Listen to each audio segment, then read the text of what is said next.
All right, guys, this is my new 2022 TX 1000. Got about 2.5 hours of use on it already.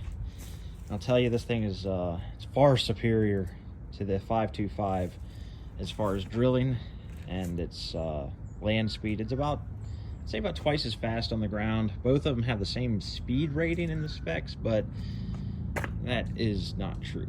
Anyways, so this thing really does about 5 miles an hour. It's almost too fast in some yards, but decent machine.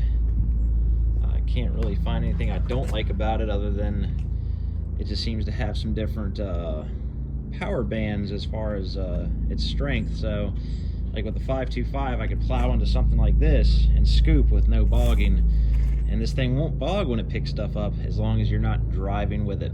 So little different things to get used to. It's got an electronic drive, and you know, everything's about the same on it. I don't like this neutral safety switch, so essentially when you start it, you have to push this down every time to make it go forward. But what I do like is the PTO. You can lock it forward and backwards. You just keep your foot on this button right here. So the old one only had forward, and then the reverse you had to keep holding by hand. This one works both ways, and as soon as you let your foot off the switch, then it shuts off. It's got dual tanks. It's a much quieter machine than the 525. One other thing I do not like about it is the configuration. The engine is completely backwards, so your dipstick's way back there, and the fan blows out of the back instead of the front, which there's a pro for that, because at least when you're carrying dusty materials, it's not blowing it all over the place. A lot of things are more accessible. The battery's in a good spot. Filters and stuff are a lot easier to get to.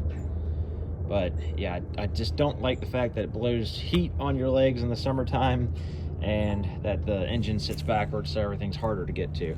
I mounted this, and this is a Rome brand, Rome brand phone holder, and I think that's great because it's actually got a 12-volt charger right there. You can hook up a USB port for your phone, and this just holds the phone in place. I'd show you, but you know, I'd have to use my phone. But I can also use this for more YouTube videos, as well as being able to, you know, check messages, things like that as I go. So all in all, I'm glad I got it. If you're thinking about it, do it. But the 525 has its uses, and this has its uses as well. They're both really good machines. I wish I'd kept my 525, but I decided to invest that money back into another house. So hope y'all having a good day. I'll check back in another time soon. Thanks for watching. Please like and subscribe.